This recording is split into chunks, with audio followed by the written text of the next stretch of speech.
What's up, Freedom Fighters? Hey, welcome back for another episode. Today is going to be a pretty cool episode. I'm actually interviewing a guy, Sam Thurmond, that joined our coaching program a couple years ago, and he has a few partners. They had really had very little to no experience at the time, and now a number of the partners have left their jobs and become full-time real estate investors. These guys are doing well, still working hard.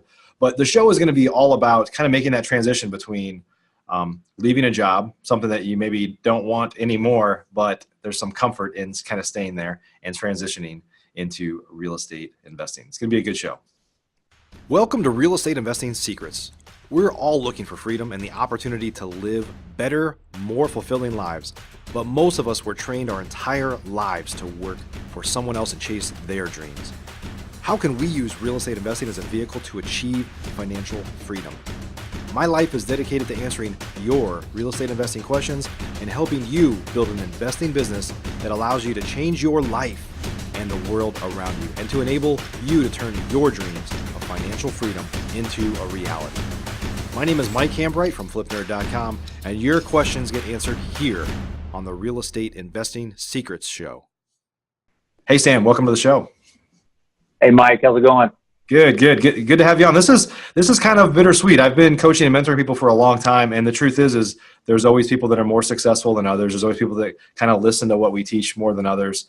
And we've obviously become friends with you and Travis and Vic and everybody. We kind of become pretty tight. We've kind of stayed together through the years, and it's awesome to kind of watch your transition away from. Really, you guys all had good jobs, right? It was never like these were even good jobs. So it's not like you were pumping gas or something, right? It was like good jobs that you could have lived a cushy corporate lifestyle that a lot of people do, but you just knew there was something better, right? That's right. Yeah.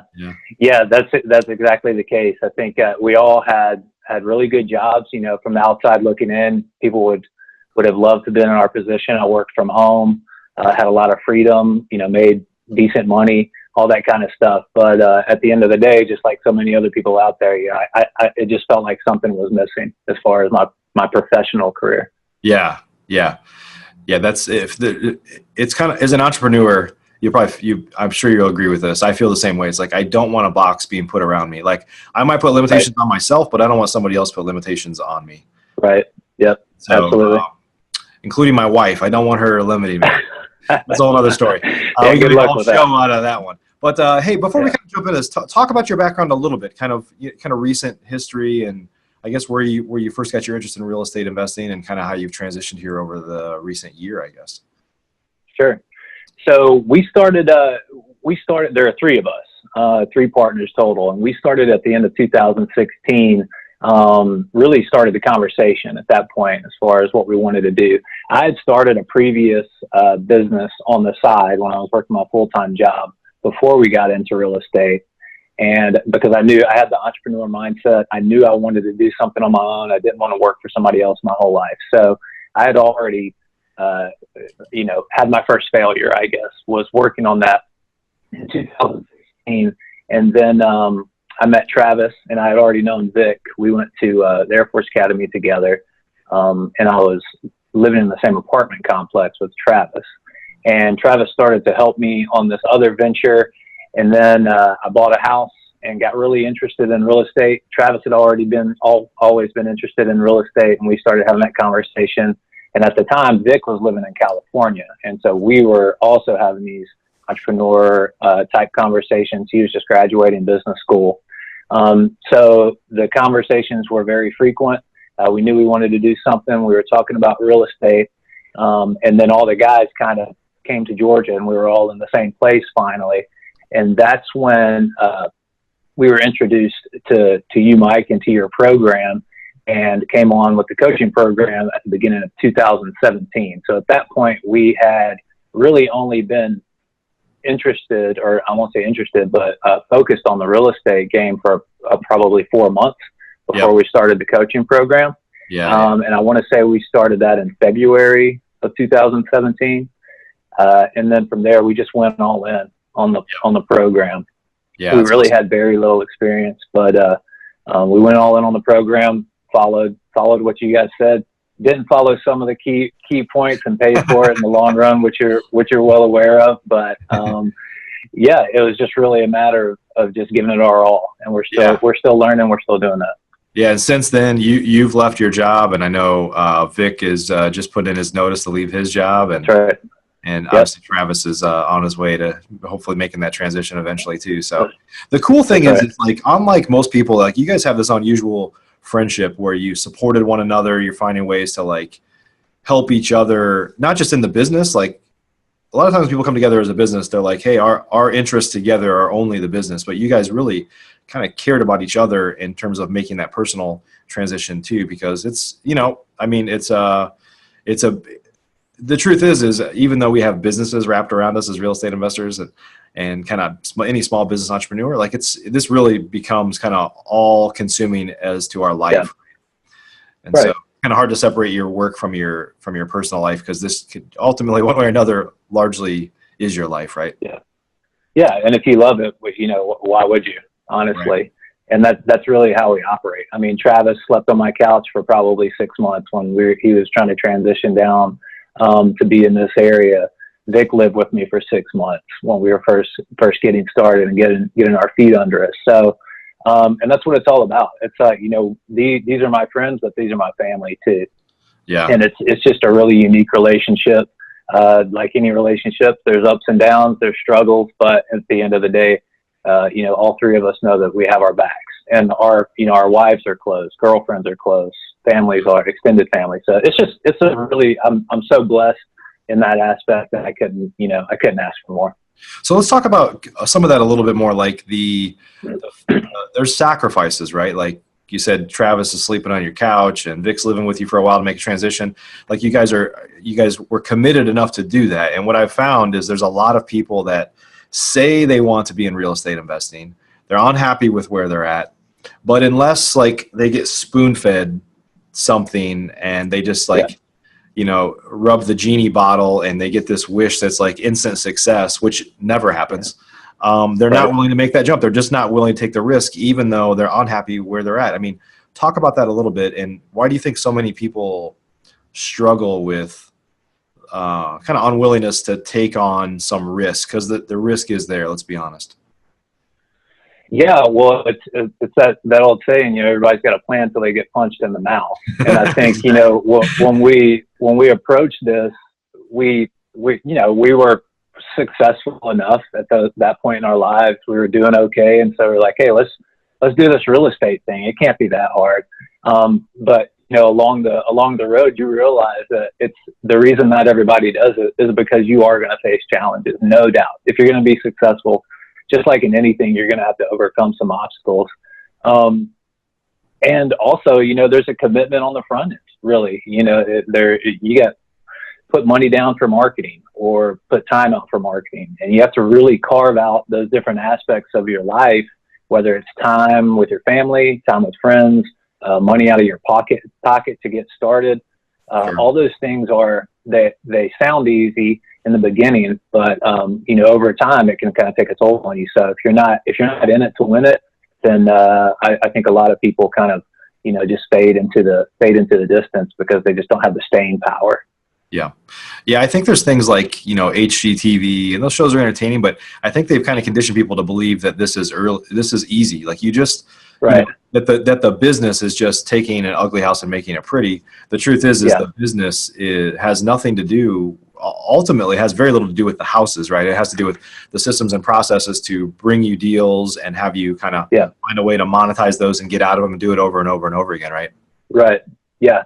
And being consistent and taking those, those systems and putting them in place, and not only putting them in place, but running them the right way and doing things a certain way, doing it the right way, and all the way to the finish line.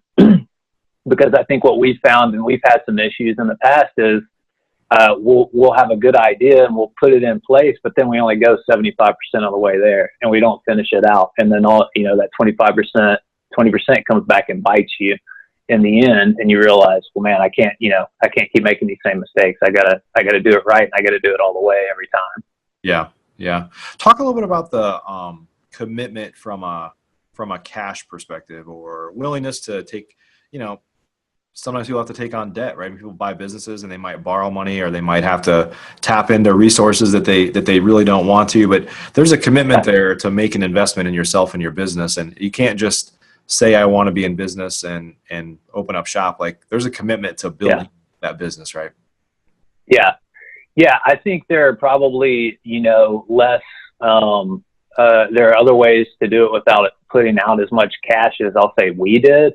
But we, just like we talked about with the program going all in, we went all in with our wallets too. And we cashed out, retirement funds, which at the time we weren't educated on 401k, self-directed IRAs and those sorts of things, where maybe at this point in time, we would have done some things differently. But, I think when we started marketing, our budget was probably around $3,000 to $4,000 a month.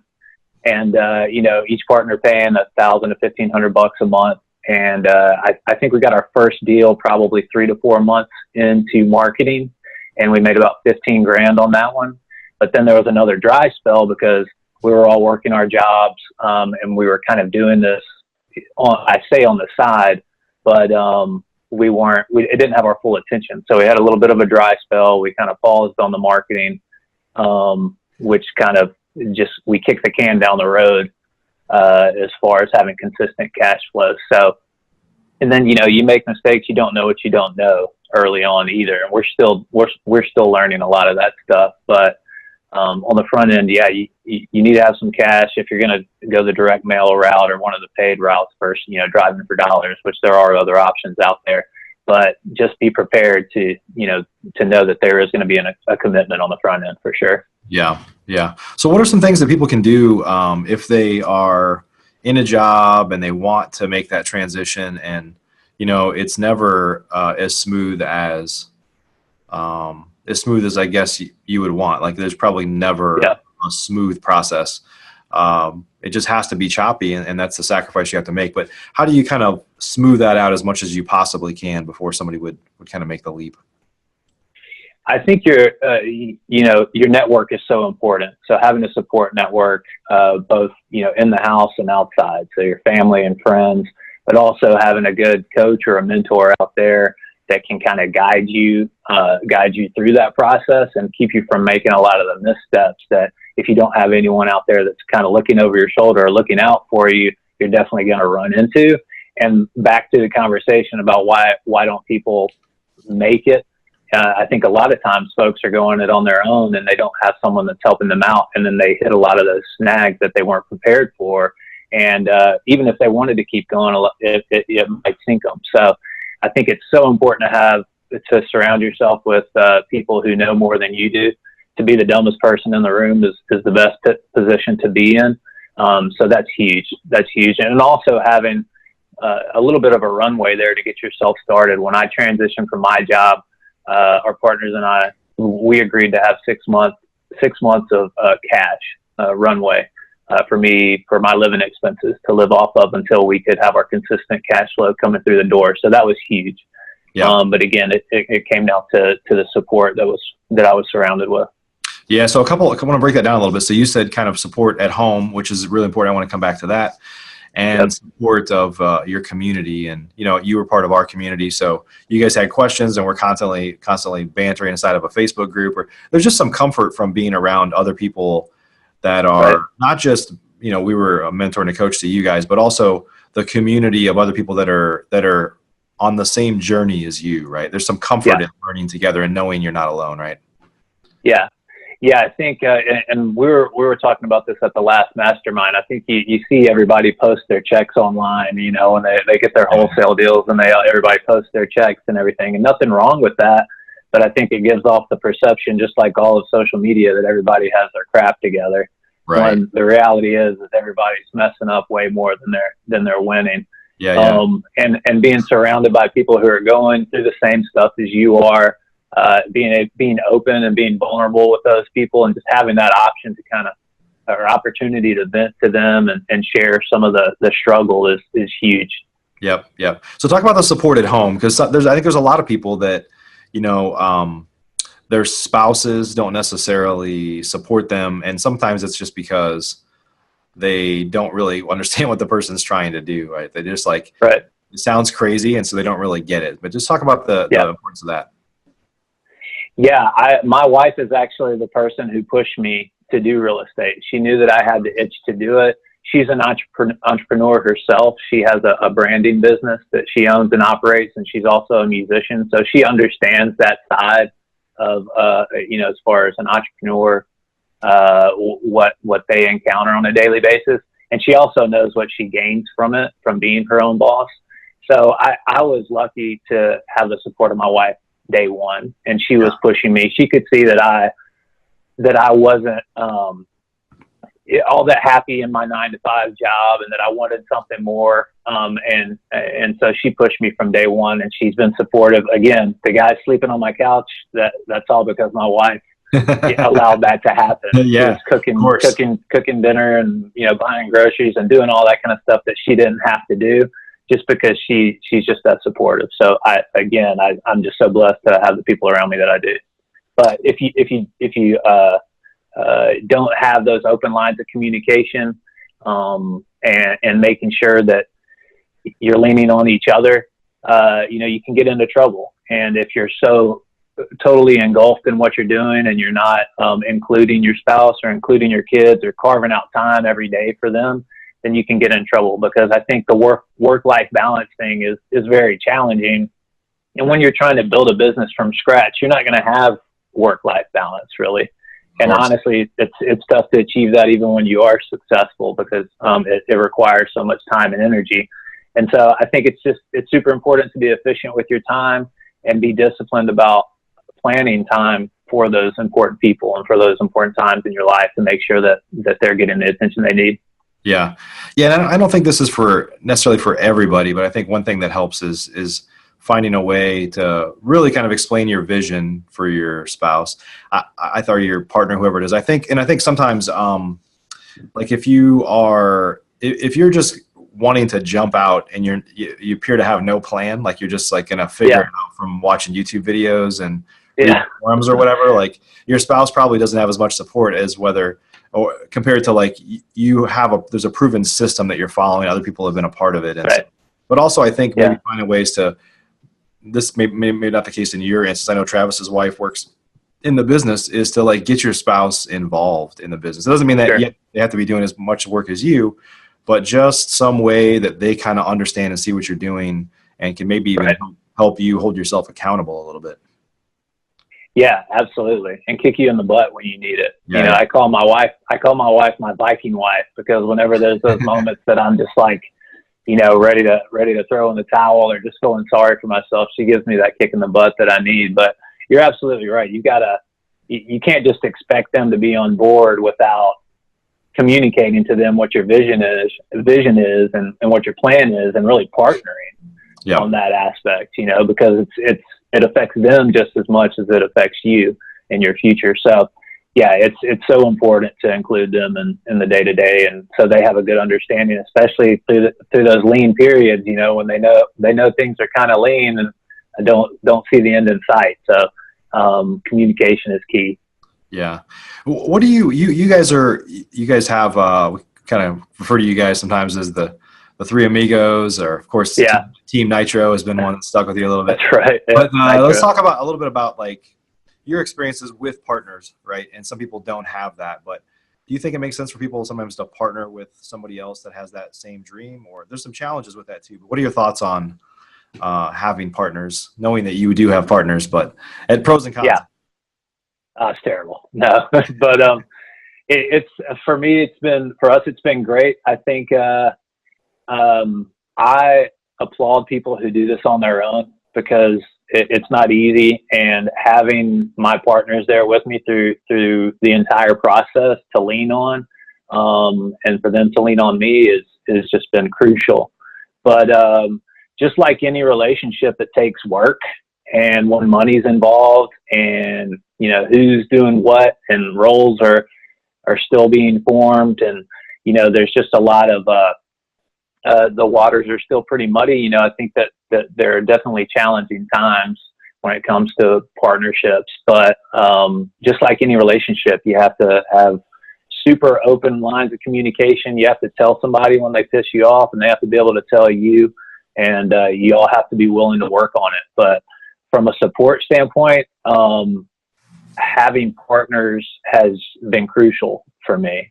Not only just to spread the wealth, but just to keep each other motivated. And like we talked about earlier, we're involved in we're friends, we're partners, but before that we were friends, and above being partners, we were friends. And so that was always important to us, to make sure that we never lost sight of that, going through this business. Day one, we didn't know what this was going to turn into, but we knew that we wanted to be lifelong friends. So we've always made sure that we, if somebody's getting under our skin, that we raise the issue, talk about it, iron it out, and then move forward. So there are definitely challenges there, but the benefits have far outweighed the challenges. Yeah, and this business, unlike probably a lot of businesses, has some real obvious ways to split up responsibilities. There's kind of like acquisition side versus the disposition side. There's like somebody to be the acquisitions manager, and somebody's like more of like back office side. Somebody's responsible for sales, somebody that's responsible for construction. Like there's some real kind of, if you were to like think of this as a big company, like departments, like it's actually fairly departmentalized, right? Right. Yeah. The way that we have it set up now is I'm on the acquisition side. So I'm going on the appointments, I'm getting the properties on contract, and seeing them all the way to the close on the purchase end. And then Travis is kind of project managing some rehabs. And we also have a really great partnership with a brokerage here locally that they kind of took us under their wing, from a construction standpoint, because they had the broker's husband is a general contractor in our area. So we partnered with them both to kind of guide us through the flip process and have more hands-on. But Travis runs that, and then we list all of our properties through that brokerage. And Vic does a lot of the back end stuff, like you're talking about, the taxes, accounting, process. His background is in process implementation and improvement. So we're lucky to have him to kind of provide some oversight and ask the questions. Why are you doing this way? Should we think about it a different way? So everybody plays their role. Yeah, that's awesome. That's awesome. And I think that's an important thing and you guys might understand this better than most, having a military background, but everybody has a role and they need to kind of intertwine together. I think sometimes what people do is they partner with people that are just like them and they have the same skill set as them. And that causes problems sometimes, because you're like, neither one of you want to do the back office stuff. You just want to be on the acquisition side. And it's like, no, we don't need two of those. We need one of these and one of those, right? Right. Yeah. Yeah. We complement each other very well. I think we have very different personalities, as you know, but the thing that kind of binds us together is we're all very strong-minded and opinionated when it comes to making decisions and that sort of thing. But we always refer to Trav as kind of the gas pedal. He's go, go, go. Vic's more of the brake guy, put on the brakes and let's ask some questions and get some more detail. And then I'm kind of the fence rider. I see both sides. I'm in between, and kind of provide, that extra little 10% on either one of their ideas. So we work really well together, even though our personalities are a lot different. Yeah. So Sam, any kind of final words of wisdom for people that are wanting to get? I find there's so many people that want to get started in real estate investing and they just don't know where to kind of jump off. We talked about this a little bit, but anything else we missed that you want to share? Yeah, if you're just trying to get started, I would just say kick up some dust. Just get out and talk to people, immerse yourself in the real estate game. Look for the meetups. If there isn't a meetup, start one yourself. You don't have to know anything. All you have to do, all you really need is just that desire to get started. Yeah. And the people, you will attract the people that you need to do that. So yeah, just get busy. Don't have paralysis by analysis. It's really, it'll come to you. As long as you put the work in, it'll come. Awesome. And Sam, if folks wanted to get a hold of you, where would they go to connect with, I know you guys are doing some more stuff on social media, sharing some stuff. Where's the good place for you to go? Well, our business name is Runway Properties. Our website's runwaypropertiesllc.com. We also have on the wholesaling side, our wholesale business is North Georgia Home Buyers, and we have a Facebook page for that as well. And just our personal Instagrams, we post a lot. Our personal Instagram and Facebook, we post a lot on there. I'll But add, yeah, that's really about it. we'll track down some links and add them in the show notes there. So, Okay. Sam, thanks for spending some time with us today. Yeah, Mike, thanks for having me. Always great to see you. And for those that are listening, if you haven't yet subscribed to us on iTunes, Stitcher, Google Play, YouTube, any of those places, we'd love it if you subscribe, follow along. We've been doing this for 5.5 years now, so we're going to keep these shows coming at you for sure. So if you subscribe, give us some positive reviews. We'd appreciate that if you got some value out of this. That's kind of the fuel that keeps pushing us forward. So, Sam, thanks again for sharing some insights there. And for those that are looking to get started in real estate investing, or you've done a few deals and you're looking to kind of make that transition to do this full time, we'd love to help play a role in that. I've been coaching and mentoring people for 10 or 11 years. You can learn more about it at flipnerd.com/coaching. Until the next episode, keep on fighting for freedom. We'll see you. Thanks for listening to today's show. There are 3 ways I can help you start or grow your real estate investing business. If you're a new investor and just getting started, the Flip Nerd Investor Coaching Program is the most effective program in America. I've been coaching and mentoring new real estate investors for 10 years, and my students have literally purchased thousands and thousands of properties. Many of them started with little to no experience at all. Our program is a paint-by-numbers program where we tell you exactly what to do week by week to make sure that you don't get distracted on your way to results. We show you how to build a real business, not just create another job for yourself. New memberships are limited. You can learn more and apply or schedule a call with me and my team at flipnerd.com/coaching. If you're an experienced investor doing a minimum of 10 deals a year, up to 500 deals a year or more, or have a multi-million-dollar real estate portfolio already, you should check out our powerful Investor Fuel Real Estate Investor Mastermind. Over 100 of the nation's leading real estate investors are members, and it's not uncommon for our members to 2 to 5x their business just from getting around other members at Investor Fuel.